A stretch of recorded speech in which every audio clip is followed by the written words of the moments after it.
family relationships provide resources that help individuals cope with stress, engage in better behaviors, enhance self-esteem. Doing Family with Bumi is a talk show that brings relevant topics together that help family foster relationships as they journey through life. Do well to follow us on all social media platforms. AETV Live is the name to look out for. We are on Play Store and App Store. Download and subscribe. Thank you. Bye. You're welcome to the maiden edition of Doing Family with Bumi on African Entertainment Television. The family is one of the most important, if not the most important thing in our lives. Taking time every day to appreciate our loved ones for all they do helps us to bond as a family. And for this reason, Doing Family with Bumi has been uniquely put together to help families foster stronger connections as they journey through life. I'll be your host on the show, and my name is Bumi Oyebadijo. Do stay with us. We'll be right back after this time out.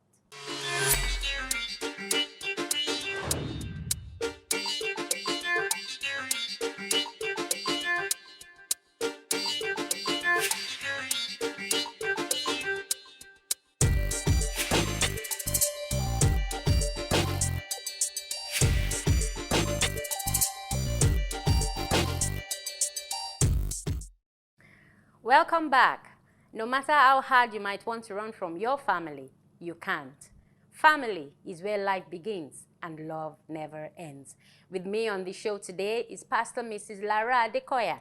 She's a counselor, a human resources practitioner, she's a pastor, and she's been married for 14 years. She will help us make sense of the topic we'll be treating today. You're welcome to the show, ma'am. Thank you. Thank you for having me. Yes. On the show today, we'll be looking at the topic, what has temperament got to do with marriage? What has my temperament got to do with marriage? What has your temperament got to do with marriage? Now, Pastor Mrs. Lara Adekoya, can you help us make sense of what temperament means?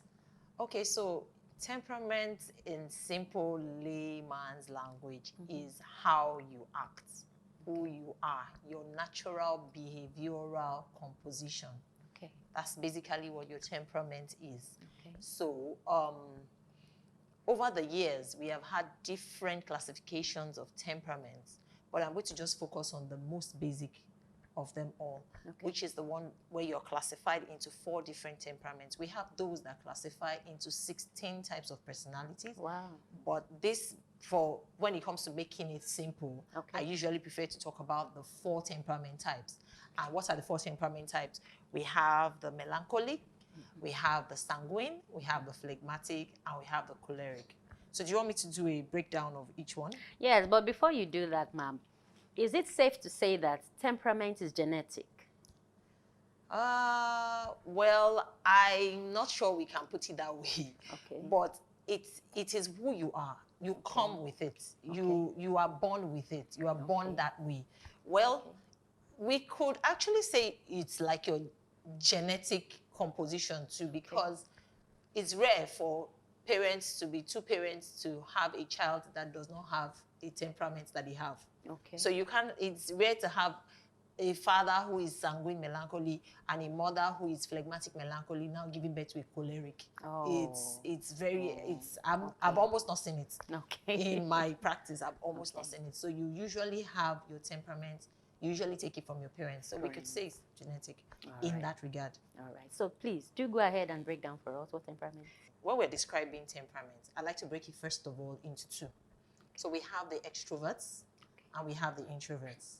So the 2, I said there are 4 temperaments. Yeah. 2 temperaments come under the extroverted temperaments. They are the cholerics and the sanguines. And then we have the introverts, who are the melancholics and the phlegmatics. Now, sometimes some people will tell you, I'm an ambivert, I'm somewhere between extroverted and introverted. That's because most times we are not one single temperament. We're a mix of at least 2 temperaments. There are people that are a mix of 3. So we're a mix of all those temperaments. So it's important that you know that. When you know that, it's easy for you to know where you fall in. So some are extroverts, some are introverts, and some are ambiverts. We call them ambiverts. So depending on where they find themselves, or depending on their moods, they can be extroverts and they can be introverts. So let me talk about the extroverts first. We know that they're outgoing, they take their energy. So how do they get extroversion? They get their energy for being around people. The introverts prefer to be by themselves. That's how they recharge. But the extroverts like being outside, like being around people. Being alone is a problem for an extrovert. They like being around people. So they are the kind of people that you see loving going to parties. So they are very social. Going out. Yes, they are very social. So out of those extroverts, we also have the cholerics and the sanguines. The sanguines are people persons. Sanguines love people. Sanguines are constant. They are very caring. They are the people that, in my language, I am, when I'm speaking Yoruba, I call them walking more. You know, they can just, once they come in, everybody knows they're around. You know, they're just party lovers, they're sociable, they're friendly, they're very, very here and there. You understand? I like to call them butterflies. So when you see butterfly, it's not staying in one place at a time. They're fluttering all around, and they are loved. People love them. People love them. People love to have them around. Yes. The cholerics are people also. I call them people persons too. But they are more driven. So people see leaders in them. They are more like leaders. So if you have someone who is a choleric, he's most likely the one in the group that will lead everybody, that everybody will look up to. They like to be in charge. They like to be there. But they also like people. They also love to have people around them. What about, so let's go to the introverts, right? I'm just doing a general breakdown. So the introverts, like I said, they like being by themselves. Does that mean that they don't like people? No. So for example, the phlegmatic also likes people, but not in the way a sanguine likes people. The phlegmatic likes to be by themselves. So so let me give you an example. There was a time I was asking some people to describe themselves. And someone said, I am somebody that likes having people around, but I also like being by myself. And everybody around was like, you're a confused person. No, you're a confused person. But that person was not confused. That is a phlegmatic. That's a description of a phlegmatic person. They like you to be around, but don't disturb them. Still give them their space to be by themselves. But they are still the kind of people that will accommodate you, that will let you in. The melancholics are the ones that like to be by themselves. They enjoy their own company. They don't want you around. So a melancholy is someone that can live. You know, somebody will say, I can live alone without going out for 1 week, for 2 weeks. You're most likely looking at a melancholy. So some people can be in their room all day. Yes, they can be in their room all wondering, day. aren't you bored? And they're not bored. They love themselves. They love themselves. They love their own company. So that's basically how you would describe someone who is phlegmatic. Now let me do some weakness and strength analysis of each one. But before you go there, Lara, between the choleric and the sanguine, many people will have the impression that since the choleric is driven and is visionary, is it that they use people to achieve their goals? That's one thing that a lot of people complain about cholerics about.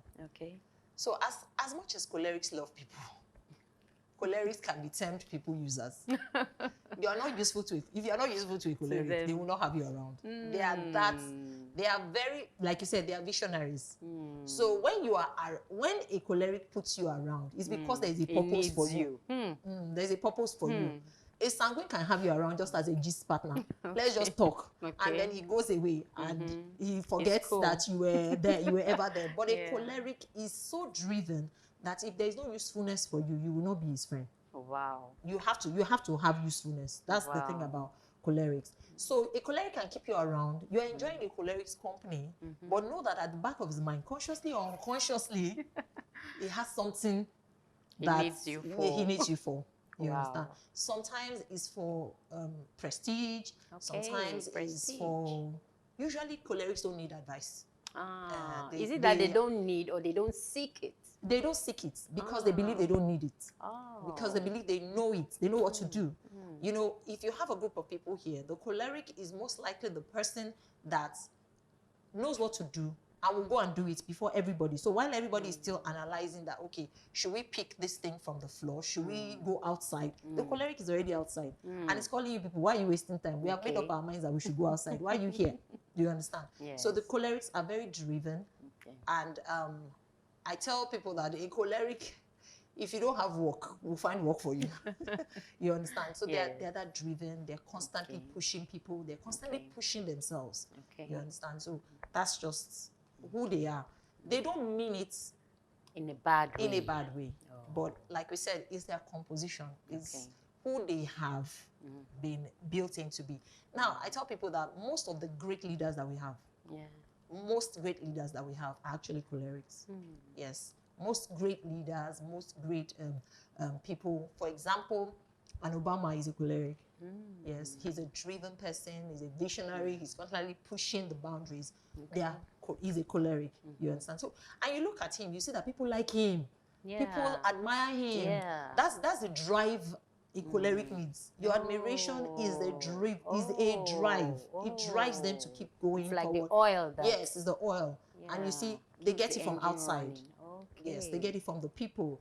The admiration they see is enough for them to keep pushing and keep pushing and keep pushing. So that's how they are. They don't mean it in a bad way.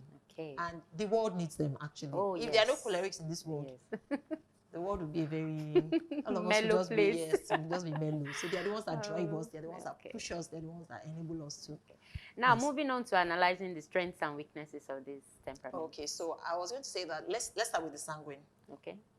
The sanguine, like I said, is very, very sociable. It's very outgoing. It's very friendly. The sanguine is going to come here and talk to you, and you are going to think that you are the best friend. Yes, you are the person's best friend. But the truth is that in a sanguine's mind, he's just focused on you at that time. Like a butterfly, he's just focused on that flower. The moment there is another flower, the sanguine is going to move on to the next flower and forget you. You understand? They forget things very easily. And they don't mean it in a bad way. They don't also mean it in a bad way. They forget things very easily. So I was saying their weaknesses. Okay. The weaknesses of a sanguine. One major weakness of a sanguine is their inability to concentrate on one thing at a time. So let me give this funny example I gave once. I said, the sanguine is the child that you send to go and grind pepper. And he gets out there and he sees his friends playing football. He's going to drop that pepper and play football. And probably come back home.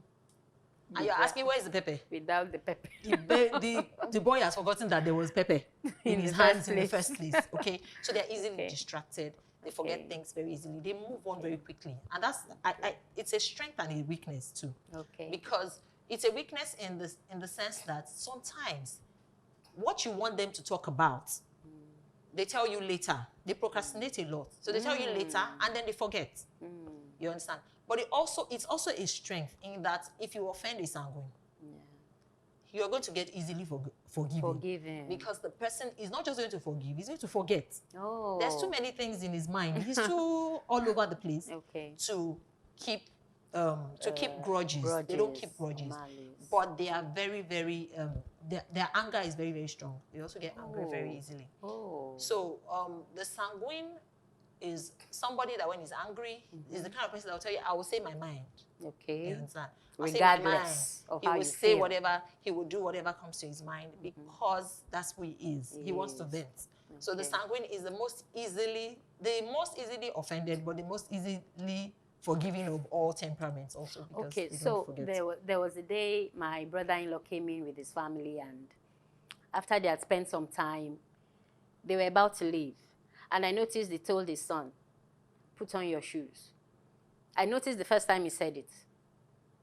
The little boy, no, it wasn't little like that, but I expected that he would have heard his father and obeyed. My brother-in-law repeated it again. Put on your shoes.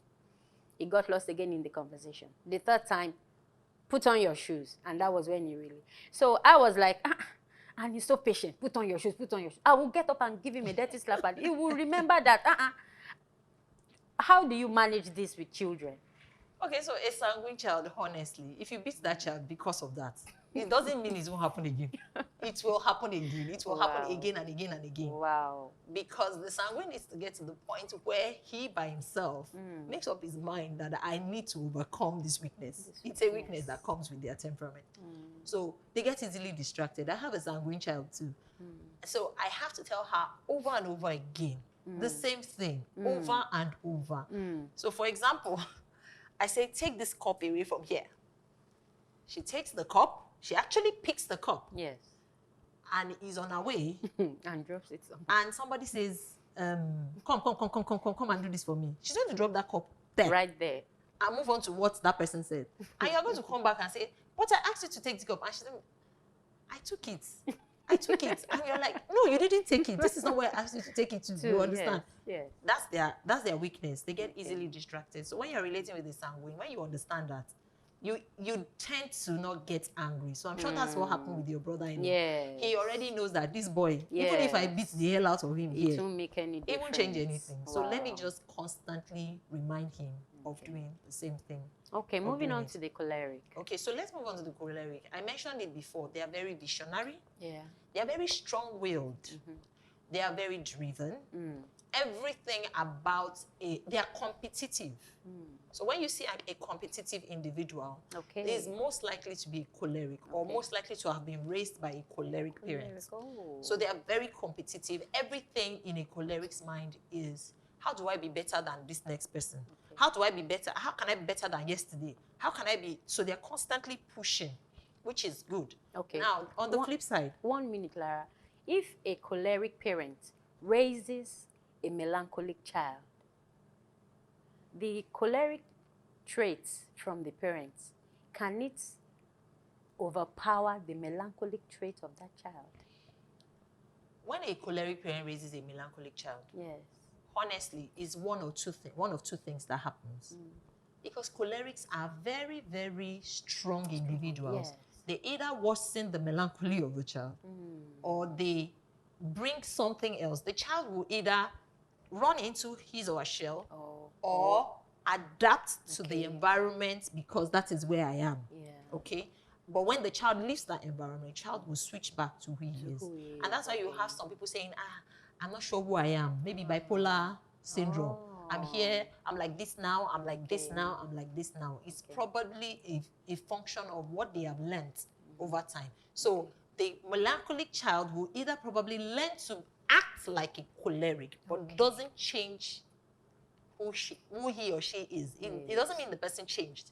It just means that for me to survive in this environment, I better adapt. Like this. You understand? Because when I was growing up, when I remember that I always wanted to be everybody's friend. Oh, I wanted everybody to like me. I wanted everybody to have something good to say about me. But now, as in right now, I love being on my own. I can be by myself from morning till night, and I will not miss not having anybody around. Yeah. You know, and I'm like, so I've been a melancholic all along. Yeah, yes. And I'm just trying to force out the sanguine part of me to make him dominant. Exactly. So that's what happens most times. Children just adapt. Okay, this is my environment. And I was telling someone earlier, I said, a phlegmatic in Lagos will be more aggressive than a phlegmatic in maybe Kano. Lokoja. Yes. A phlegmatic in Lokoja will be more laid back than a phlegmatic in Lagos. Why? The environment. The child is going to adapt to the environment. Yeah. So you wanted me to talk about? Yeah, the choleric, the strengths and weaknesses. Okay. So I've talked about their strengths. They're very visionary. People admire them easily. A lot. Okay. What are their weaknesses? They are also very, very temperamental. They get angry very easily, and their anger is very strong. Yes, because they like control. So when a choleric is angry, he wants to show it to you, to let you see that I am angry, so that tomorrow you will not anger me. You understand? They don't forgive. In that aspect. In that aspect. Okay. They don't forgive easily. Oh. Yes. The temperaments that can keep malice. Is the choleric. The choleric and the melancholic, they are good at keeping malice, yes. But the choleric makes it more obvious than the melancholic. The melancholic can make up her mind or his mind that I'm not talking to you and will not talk to you for 10 years, but will not make it obvious to you. But the choleric will let you know that we are fighting. And you must know that I am not happy with you. Yes, and you are going to keep begging the choleric, and it's once until he makes up his mind that he will forget. And they don't, like I said, they don't forget things very easily. Wow. They don't forgive easily. They don't forget very easily. So if you offend a choleric now, yes, and you ask for forgiveness, yeah, they will forgive you. Okay. But be sure that if something like that happens, or something not even related to that happens they'll bring it back. So they are the people that like to bring back issues over and over again. And they use it to beat people, to control people. Yes. Wow. Yes. So let's move on to the phlegmatic. Okay, so the phlegmatic is the most, how do I put it, the most likable of all personality types. They are very accommodating. They are actually friendly, but not in the outgoing, assertive type. They are accommodating, they are friendly, they are very diplomatic. So, for example, a phlegmatic wants to tell you that you are stupid. He's never going to tell you are stupid. The phlegmatic is the one that is going to try and go round and round in circles and try and massage your so your they don't like to hurt They don't people. like to hurt people. Oh. They don't like. They are people pleasers. Yes, phlegmatics are people pleasers. They love to make peace. Yes, peace at all costs. Even to their detriment? Yes, even to their own detriment. Peace at all costs is one of the things that is in their nature. Lara, this has been so enlightening. In fact, I'm intrigued. Many things I didn't know are coming to light now. And so, when we come back, we'll be continuing with the weaknesses and strengths of the melancholy and how you're going to identify your temperament. Lara will help us with that when we come back. Don't go away. Family relationships provide resources that help individuals cope with stress, engage in better behaviors, enhance self-esteem. Doing Family with Bumi is a talk show that brings relevant topics together that help family foster relationships as they journey through life. Do well to follow us on all social media platforms. AETVLIVE is the name to look out for. We are on Play Store and App Store. Download and subscribe. Thank you. Bye. What has temperament got to do with my marriage? What has temperament got to do with my family? That is the topic we've been discussing with Pastor Lara Adekoya. And right now she's going to take us on the weaknesses and strengths of the melancholy and how you will find your temperament. Over to you, Lara. Okay. So I was explaining about the temperaments and the strengths and the weaknesses of the melancholy temperament. Yeah. Personally, I don't want to sound biased, but that's my personal favorite temperament. Okay. Okay, because melancholics are very, very, very efficient. They are hardworking. They are detailed. They are not friendly. Okay. But they are comfortable in their own selves. They are not people pleasers. They are not trying to please anybody. They are very comfortable in their own selves. But on the flip side, they are very selfish and self-centered. Oh. Yes.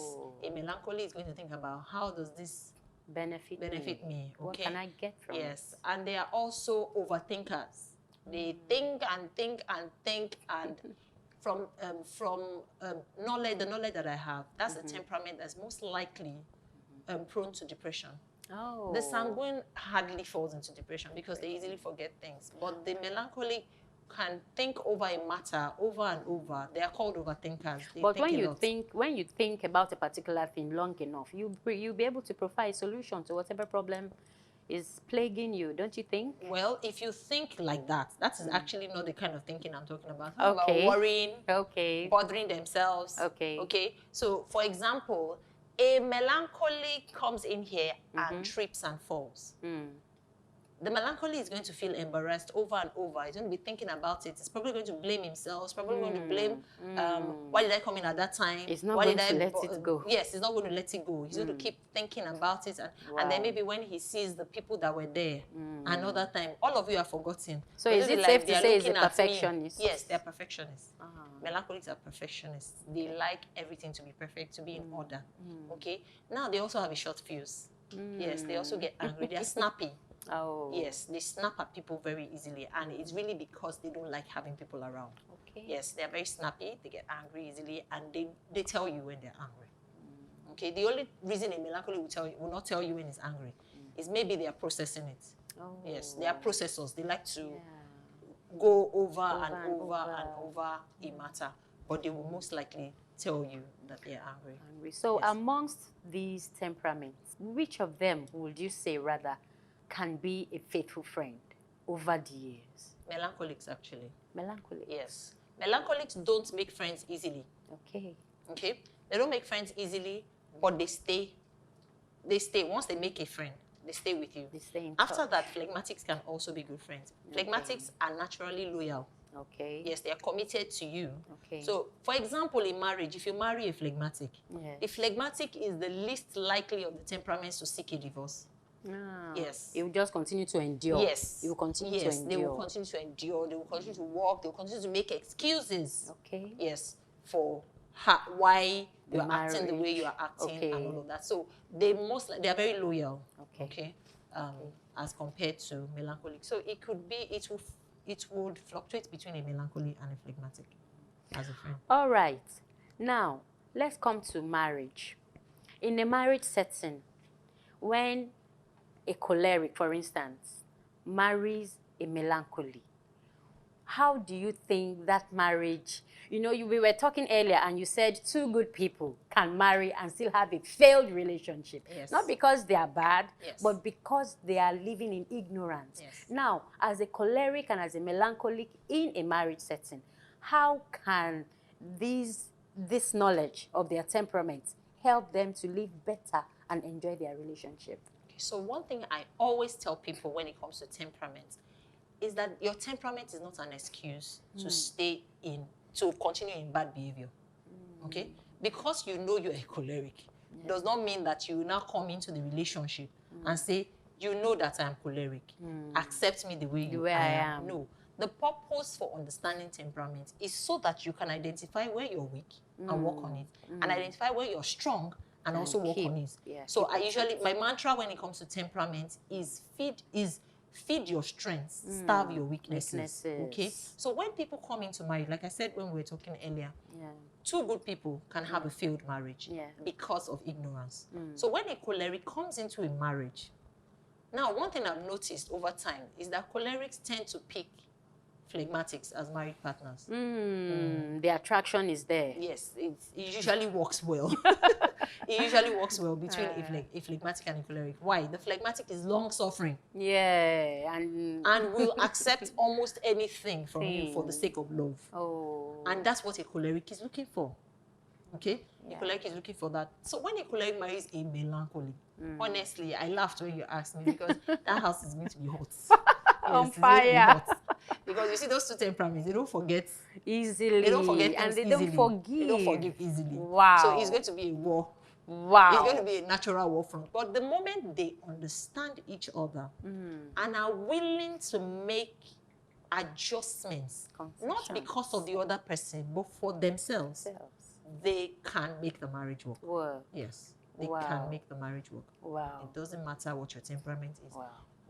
A choleric can marry a choleric and the marriage will work. Wow. Yes. That's amazing. Now, when we talk about communication in marriage, how do the temperaments help?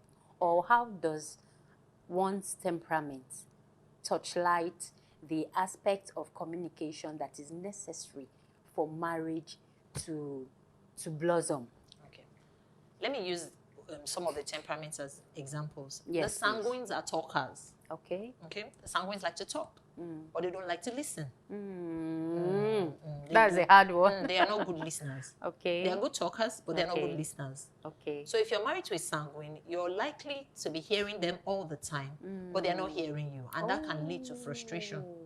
Okay, so the sanguine person needs to now come to that place where he understands that this is my weakness. I need to learn to listen to my partner. Wow. The phlegmatic, on the flip side, on the extreme, likes to listen and is usually not a talker. Okay. Okay. So the phlegmatics in counseling, yes, most counselors are phlegmatics. Okay. Because listening comes easily. Oh, yes. Yes. Listening comes, they're patient, they want to listen. So listening comes easily. But they're not talkers. Okay. A phlegmatic is most likely to make an excuse in his mind and let it go than talk about it. Okay. Okay. So they will listen, but they won't talk. So you will hardly get feedback from a phlegmatic. Because they have made up their mind that it's not your fault. They just made an excuse in their head and they move on. But do they find happiness doing that? Just listening and not talking, not voicing their own desires, their own wants, their own needs especially. So that's why God has given us a blend of more than one temperament, so that we are not stuck in a particular way. So that temperament can make up. Yes, for it. So it's important. Like in marriage, communication is a lifeline. Communication is a lifeline. So, and because communication is both talking and listening, every member of the marriage, every partner in the marriage must be willing to talk and must also be willing to listen. Okay? Be willing to listen. Sometimes not in a bid to give advice, which is the typical response of a choleric. You sit a choleric down and say, let's talk. The choleric's mind is thinking solutions. And he's most likely not going to tell you. He's going to go out there and solve the problem and come back. And if he's married to a melancholic, the melancholic is not happy. Why did you go and solve the problem without discussing with me? And he's saying, was that not what you were saying when I was telling you, when you were telling me that you were angry, that this thing we were not? I just went and solved your problem. You should be happy. You understand? But and then that's where friction starts to come in and conflict starts to come in marriage. So we must be willing to listen. Each member must be willing to listen and must be able to talk, must be willing to talk. And another thing we must learn in communication in marriage is respect. Respect. You don't just want to talk to anybody anyhow. Everybody, you know, they say that the greatest need of a man in marriage is respect. The truth is that it's the greatest need of both. It's just greater in men. The women also need respect. So I want to be talked to respectfully. Yes, I need you to talk to me respectfully. I'm not a baby. I'm not your staff. I'm not your child. Exactly, I'm not your staff. I'm not your staff. So we need to measure our words. Yes. We need to be kinder. Yes. We need to be wiser in choosing the words we speak to our partner. Yes. Thank you very much, Lara. Now, can you enlighten us on how we can identify our temperament? How do I know that this is my temperament, so that I can accept it instead of wanting to be like my producer or wanting to be like you? How can I accept it and say, okay, this is who I am, let me walk with it? Okay, so the truth is you would actually need to take a test. Okay. Yes, you need to come and take a test. Because most times, if you just look at yourself and say, this is how I am, you will most likely be wrong. Because what we do unconsciously is pick the things we like. And say, this is who I am. You know, I was telling someone earlier that I like sanguines. I like them. When I see them, when I see how they come in, and their energy, the joyfulness, everybody's happy to see them. I like them to almost the point of envy. But I got to a point I realized that, girl, you cannot be this. You cannot. Just accept who you are, love yourself. And when the opportunity comes up, be like that. But don't lose yourself. Don't force it. If you look at yourself, you will most likely see only the good in yourself. And use that as your baseline. So just looking at yourself is not enough. You should do a temperament test. And beautifully, if you go online, you will see a lot of temperament tests. If you come in for me and counseling with me, I would also do a test. There are some tests I run and then I ask you.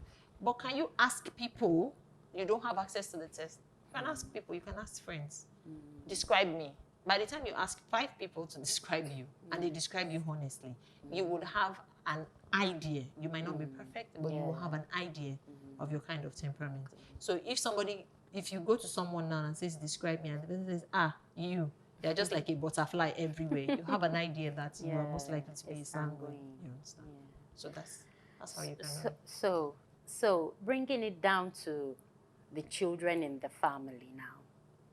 Many of our teenagers, they are online, they see people, they don't even know who they are really, and they just want to be like them. So, oh, I don't like my skin color. Oh, I don't like my height. Oh, I don't like the way I keep to myself. I want to be like she is everybody's friend. So how do we advise them and counsel them that the way you are is perfect for you, and you need to accept, because eventually that will lead to self-love. If you don't love yourself, you can't love somebody else. Definitely. So how do we bring that to our teenagers? Okay, so one thing I also do is everywhere I go, I try and tell people to do this temperament testing. Okay. So as a parent, I have a teenager, and one of the things I even did it early. So I did it very early, maybe when she was 9 years. Oh. I did the temperament testing for her. And I made her understand that, okay, now that you know this is your temperament, don't try and be like your sisters. Yes, don't because try and parents be like to compare. Yes, Can't you be like your sister? She's so smart. She doesn't need me to tell her everything, but I have to tell you clean your room 20 times. Wow, and so, that can also bring down self-esteem. Yes, exactly. So what I did with all my children is on a regular basis, I do the testing for them. Okay, regular basis. Yes, when I say regular basis, not every month, not every 6 months, maybe every 2 years. Oh, we just do it again. Okay. Okay. Why am I doing it again? It's like HIV test. When you do an HIV test, they say come back after 6 months to confirm. Yes. So the only reason I'm doing it is to confirm, to reaffirm to myself that truly my child is this temperament, and I will relate with you like this. That. Okay. But it's possible during those years for them to have acquired or developed habits, albeit good or bad. Yeah. So the test also shows you. No, the test won't show the habits. It won't. No. The questions we'll ask in the testing will be questions that you will have to go deep inside you to answer. Find the answer. Yes, to find the answer. Okay. So we can ask questions like, if you have to choose between going out and staying at home, you know, we make it you. If you have to choose between going out and staying at home, what will you choose? You understand? So that person is not going to now go into habits, because that habit is formed. That habit is learned. He's most likely going to say, I would rather stay at home. I just go out because my friends like going out. Okay. But if you ask me, I like to stay at home. So that's the way we coin the questions to help us get into the real person and not the way the person acts. Yes. Because I remember when I went to my mother-in-laws for the Christmas celebration, and my in-laws were around everywhere, nephews and nieces, and we said, oh, since we are here, there's a zoo, let's go to the zoo. Children, hop in the car, let's go. And everybody was like, hey, zoo. And one of them just sat down. Are you not going? It's zoo. As in, you know, children love to be outdoors. And my mother-in-law said, leave her, she won't go with you. And it wasn't like she was 10 or anything. She didn't feel like she was missing out. Oh, she was like, what's wrong with these ones? Why are they hopping everywhere? And I was like, wow, me that I wasn't going out as a child, I now see opportunity, I will sit down and say, no, I have to be there. Even if it will be boring, let me be there. But so, that's the beautiful thing about a child who is self-aware. Wow. That child is already self-aware. The child knows that this is not my comfort zone. So why do I want to go and do that just to make all of you happy? You understand? Why not? In fact, my happiness is in all of you going out. Let me be by myself, so I can just have that me time. Okay. Because that child is most likely a melancholic. The melancholic needs that small space of time every once in a while to just be alone. To recharge. Yes, to recharge. Wow. Yes. Wow. More and more information is just coming out from this topic. Even as long as I've been married, I'm learning more and more things, and I can see some of the things in my husband as well. So when we come back, we'll be moving on to the game section. Stay with us, we'll be right back. Family relationships provide resources that help individuals cope with stress, engage in better behaviors, enhance self-esteem. Doing Family with Bumi is a talk show that brings relevant topics together that help family foster relationships as they journey through life. Do well to follow us on all social media platforms. AETV Live is the name to look out for. We are on Play Store and App Store. Download and subscribe. Thank you. Bye. So it's been so nice having you with us today, Lara Adekoya. Please permit me to refer to you as that. No, it's fine. Because you have helped me to loosen up. You have helped me to be more comfortable in my skin. I love myself. I love my temperament. Yes, so I'm going to show the world who I am. And I hope you are too. So moving on, we are going to the game section. And this section is titled, How Well Do You Know Yourself? How well do you know yourself? Pastor Lara, are you ready for the questions that are coming? I'm not ready. Don't worry, anyhow it goes. You're safe. No problem. All right. Okay, Lara, you have a list of questions 1 to 10. I'll need you to pick one, and then we'll get to know how well you know yourself. Go on. Okay, let me go with 1. Question 1. If you were a food, what food would you like to be? Okay.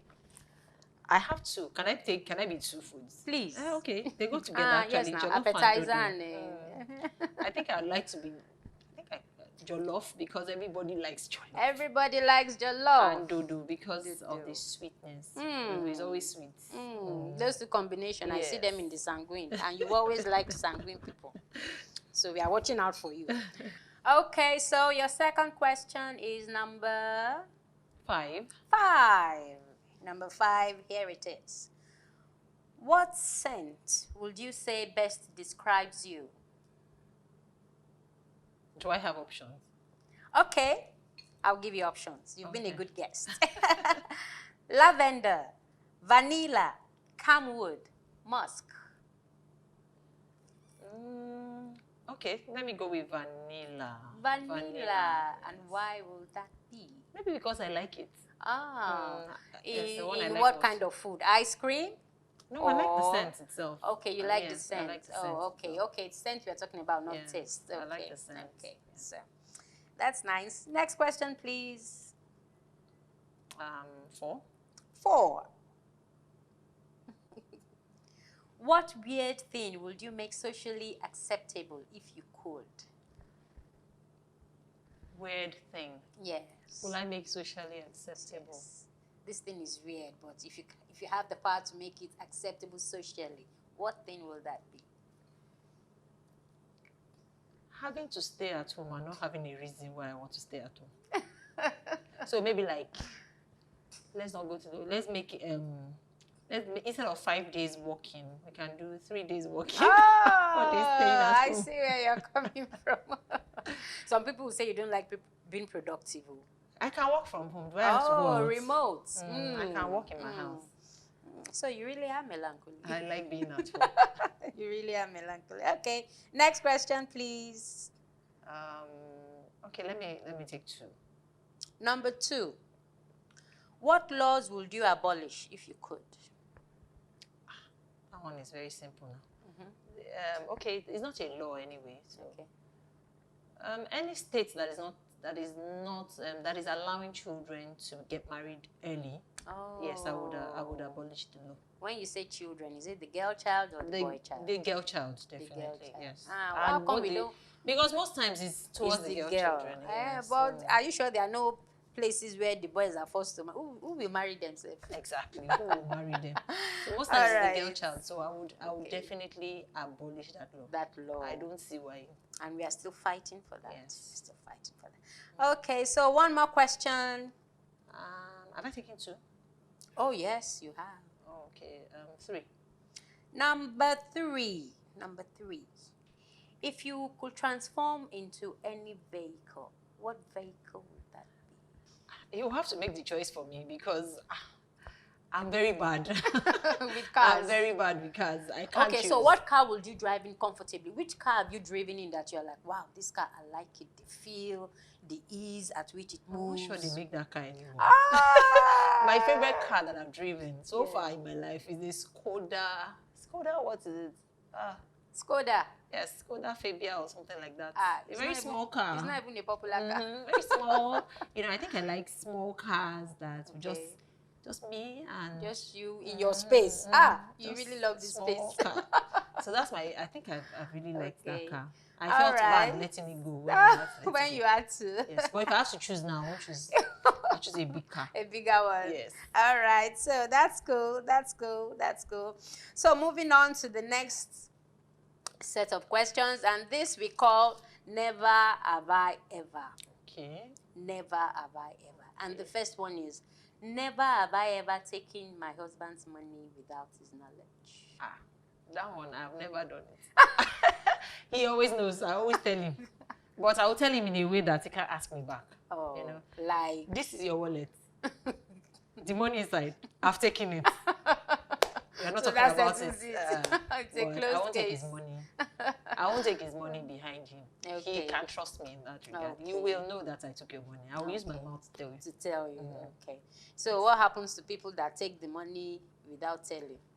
Repent. Ah! Repent.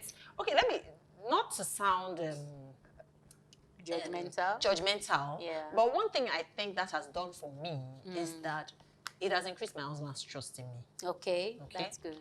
To the extent that if he opens an account, any account he opens, I'm always a signatory.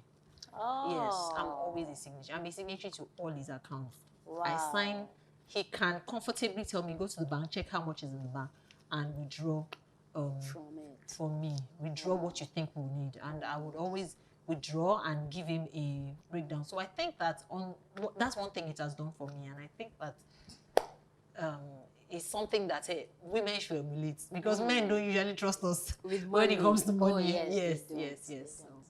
All right, the next question. Never have I ever used my husband's toothbrush. Never. Never.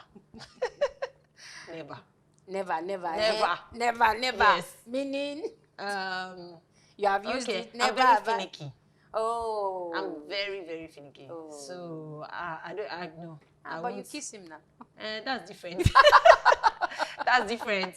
But no, I won't. I used to be finicky to say, can I use this man's toothbrush? I can't use his toothbrush. But now, sometimes I prefer his toothbrush more than my own.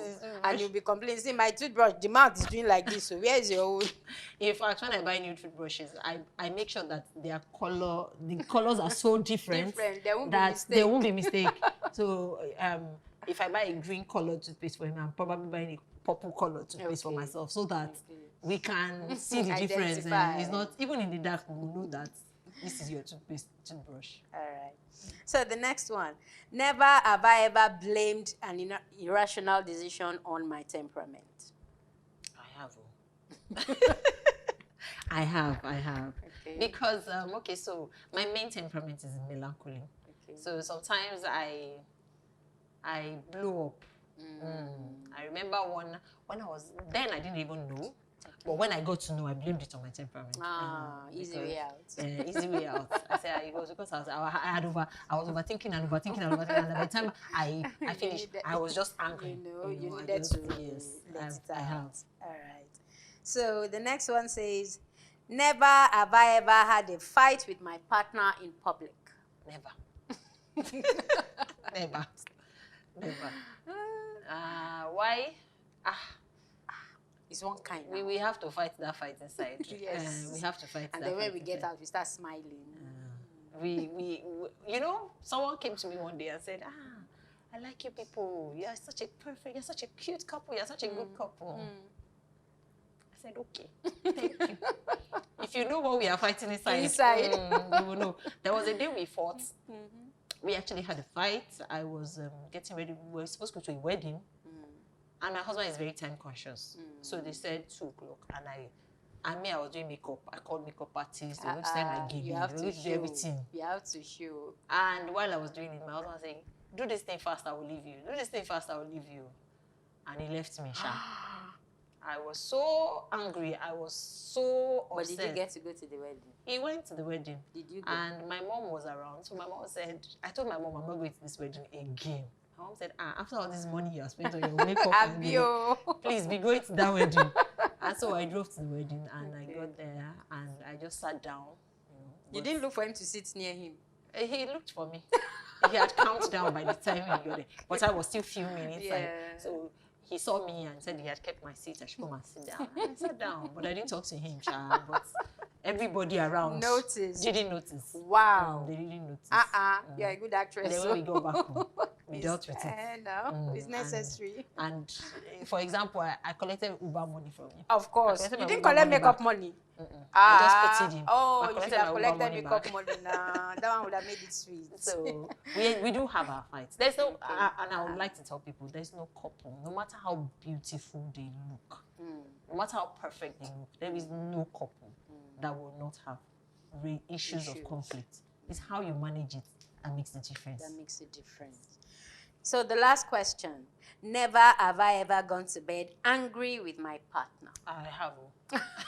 When the Bible says, do not let the sun go down on your anger. I'm still angry, but I've told God that I'm angry, but I need to go to bed. So we'll talk about it tomorrow. And you know what? The advice intending couples, they say, always make sure you have one room. Yes. Don't have mommy's room, daddy's room. Make sure the two of you have one room. And your bed is very small. So that when you fight, by the time you sleep in the night, you kick him, he kicks you, you kick him. You people will get up and talk about that issue. Actually, that's what happens. So we end up talking about it in the middle of the night. Of the night. Waking each other up and talking. But sometimes you're just like, I'm not talking. I will not be the first person. Those days that I'm not going to be the first person to raise this thing, So in my marriage, I'm usually the one that raises issues of conflict first. Please permit me to ask this personal question. What temperament is Oga? I think you should be able to pick it now. I'm just learning now. I'm still learning. Okay, my husband is a choleric melancholic. Wow. And I am a melancholic phlegmatic. Wow, it was your example I used in the very first. Yes, it was. Wow. So he is, honestly, I'll tell you the truth. I need him in my life. I need someone like him in my life. If not, my life will be very boring. Okay. So he's the driver. He's the one that pushes me. He's the one that, you are getting too laid back. You're getting too... So he pushes me. And I can say he has done a fantastic job so far. Yes. I will not deny that. He has done a fantastic job so far. It's one of the reasons why I married him, actually. I needed someone that will push me. Wow. And he has done a good job. That's good. Yes. Well done, Mr. Adekoya. Thank you, Pastor Mrs. Lara Adekoya. It's been very enlightening having you on the show. Thank you. We've been discussing with Lara Adekoya. She has been enlightening us on how our temperaments can affect our marriage. And I believe that you've gotten one or two things that you can take home and begin to work on yourself, first of all, and then your marriage. This has been Doing Family with Bumi on African Entertainment Television. You can follow us across our social media platforms. Until we come your way next time, be good and know yourself. Bye-bye.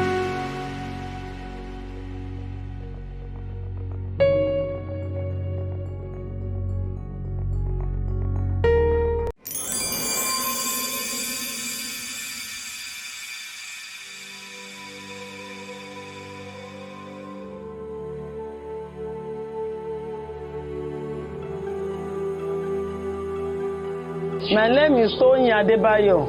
Close to 20 years now, where I learned this work. I learned work for Agege.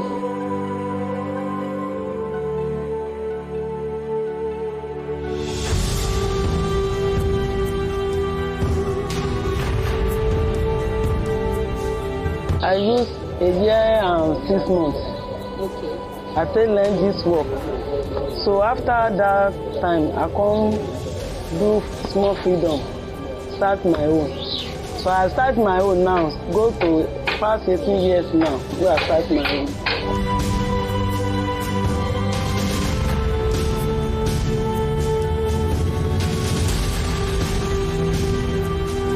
This work, they okay well. And I love this work very well because they bring money every day. If you do this work, you go to see money every day. Not be say you go say, I no see money. No. Sometimes I dey see 20,000, 30, some 10,000, 5,000.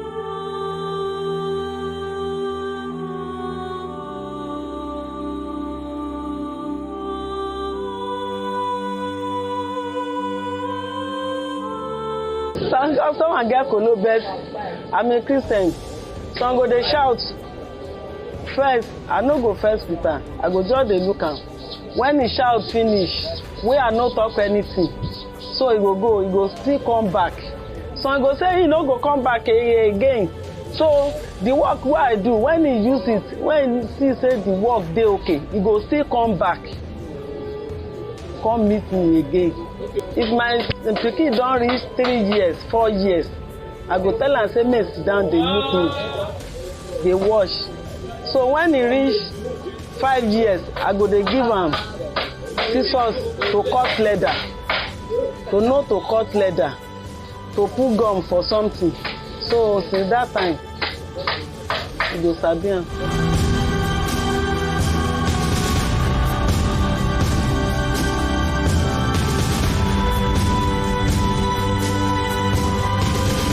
Sunday come, you know, say all those boys, if you are dey see him face wey be like your mother, I know they collect all that guy, but I don learn 3 persons and they do the work now. This work no get problem. If you collect money, buy material, you no go have problem.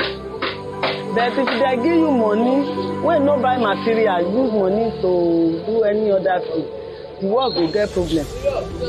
Me now, when I collect money, I will go buy material, food. If I never do the work, I go tell you say I never get time now, but your work you go collect am so day, and that day you no go pass.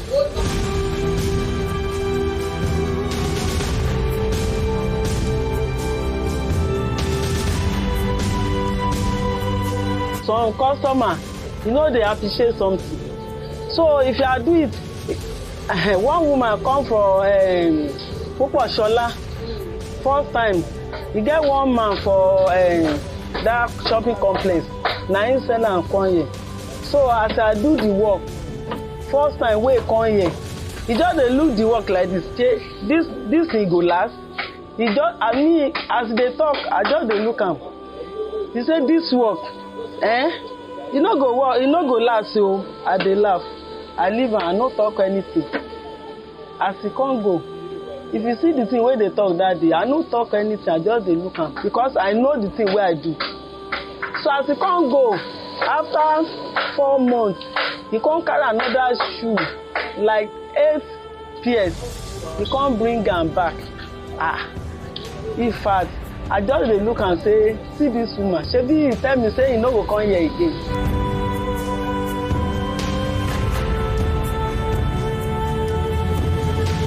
I get all this wey dey this around na my customer. Even people wey don leave this around go far place, they still dey come.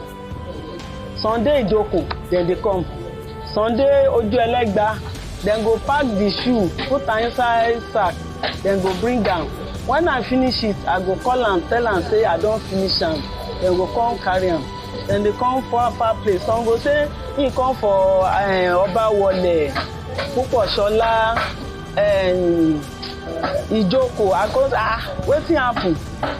People wey dey do shoe there plenty because na here dem dey live before, so they know me, they know my work.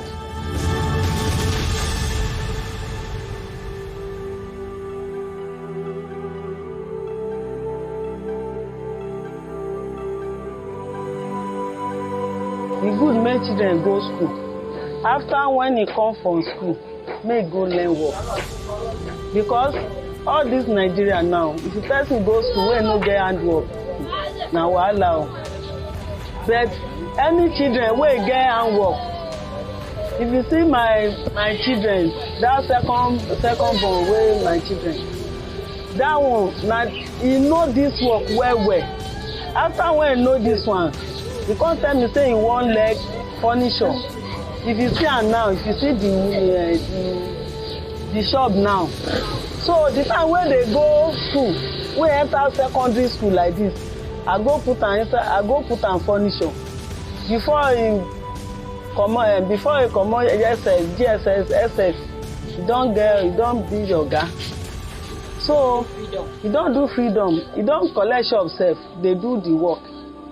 So handwork dey okay o, school dey okay o. Now school na im be better. If you say I go school, I for don go since. So e good make person go school. So that's why all my children they go school, they learn work.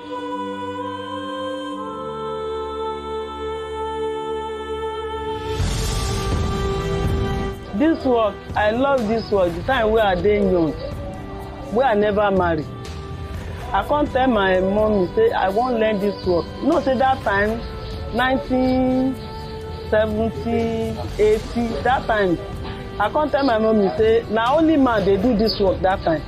I can't tell her say now this work I won't let. My mommy say I know. He say I know if you go there because now man now he did that place. He say woman you can't go stay inside man. Say so my mommy no full hand.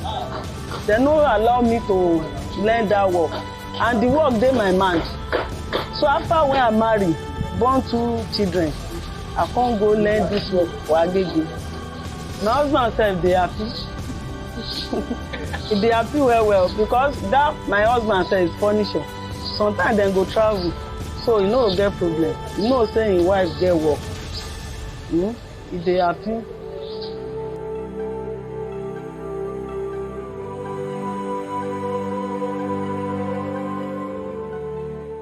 I need support because you get one machine, industrial machine. If I get them, all this work, if you see them, you no go know say. Because if you are paying industrial machine sew this shoe, if you see them, you no go know again.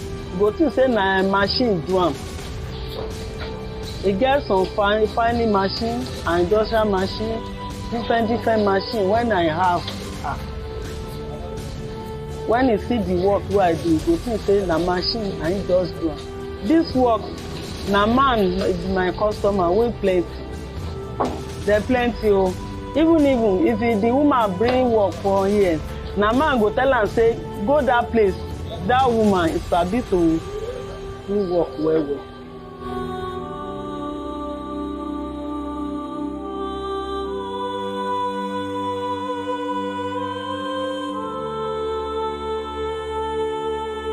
I dey build, I dey repair bag, I dey repair box, lunch box, school bag, traveling bag. So the thing where now, if you say I don't have industrial machine for see everything here, because the person won't do lunch box, then go ask industrial machine.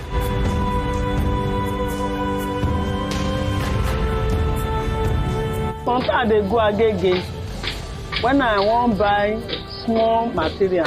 If I won't buy plenty material, I will go Mushi, go buy them. The one where they import self, then they carry and come here. If you say na Monday come here, for show you the one where they bring, where it don't scatter. So I need do it back. Where they say they buy am 28,000. Some farm like this, they go buy am 17,000, 18,000, 20,000.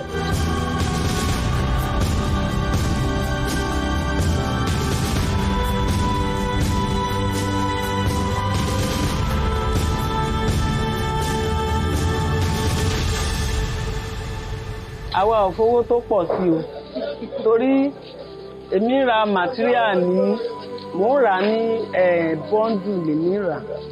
So bàtà mi mo ń ṣe foreign, mo dẹ̀ ń ṣe rubber.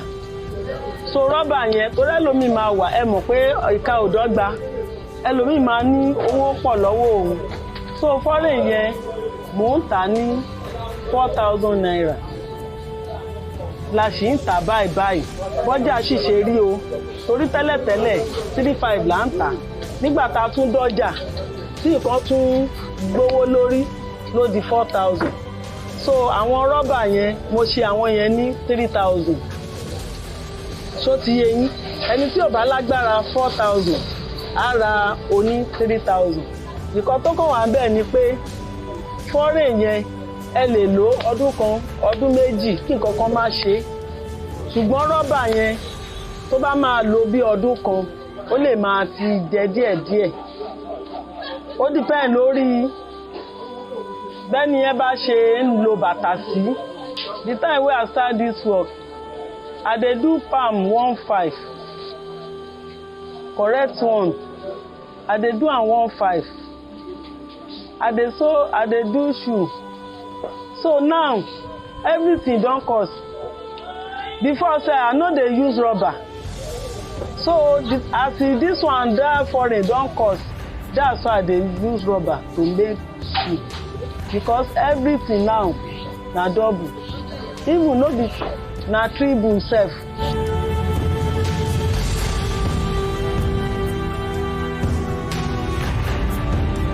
For I have children for university and na this work I take train the boy enter university and the boy sef he sabi to do shoe well he sabi am even graduate sef don come here come learn work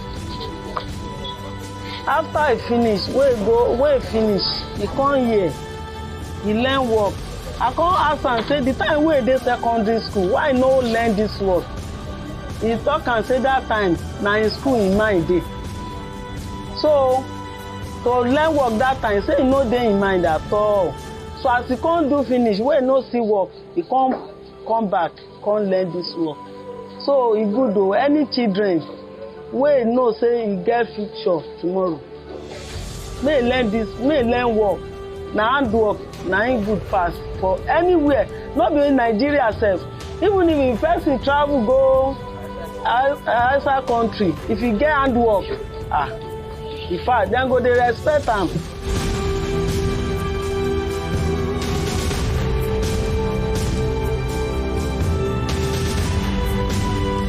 If you wan start this work first you go buy filing machine and sew machine because sew machine you go take sew machine to sew all the leather wey you wan use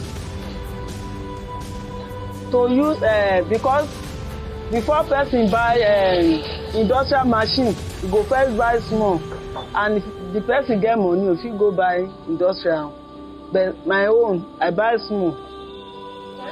You go take and sew am so different 100,000 buy machine buy sewing machine because you know say everything don cost now you say na before now 30 20 you go start but now person go get 100 but if person no get 100,000 if you start this work buy leather gum if you wan sew shoe if you see person wey dey do some dey carry leather come my shop you say mommy ejo mo fẹ́ rán leather I go tell am say go use machine so if you carry am go Agege sef dem go collect money 50 naira 100 naira you go sew machine dem go sew the leather dem go give you so this work e no get problem even if you get 20,000 wey never buy machine buy leather buy marco anything wey do am carry am go Agege go sew go use fine machine and go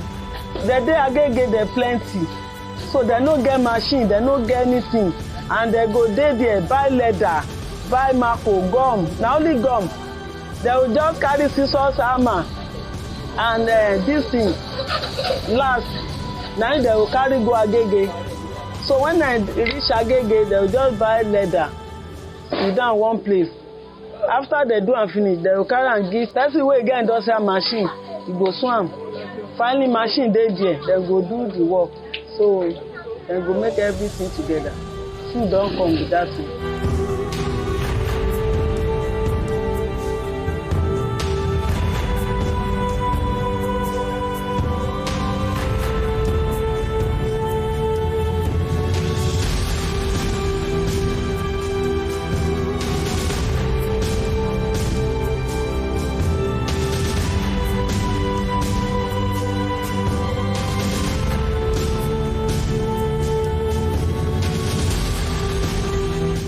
I get generator. I get small generator where they use.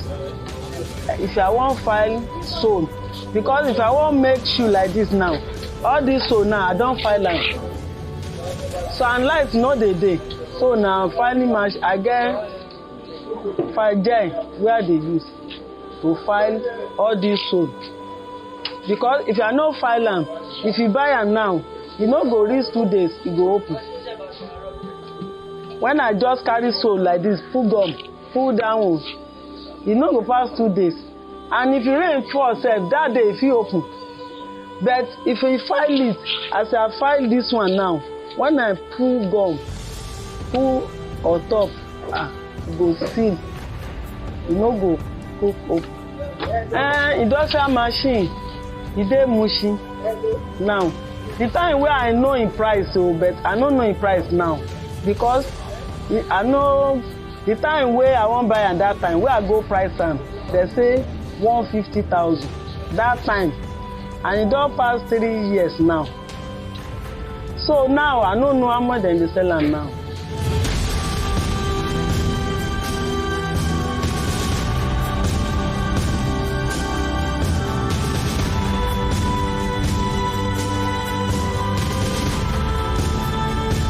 The time where I dey small, I carry my shoe go do. That I dey Apata, Ibadan. So that day, then they do the shoe. I dey look at, then they do am. I dey look and. I come say, that day I come tell am, I like this one. I tell the man where they do the work. I say, I like this work. He say, okay. They say better work. I come say, I like am. See that time, I can't love that work. I love am. I can't put am for my mind. Say now this work I go learn. They carry me go tailor. Say I no learn tailor. Now this work I won't learn. So if the company call me, tell me I can't do work. So I fit go there now. If I tell you the price where I won't collect, if I have to pay the money, I will go there because I know this work very well.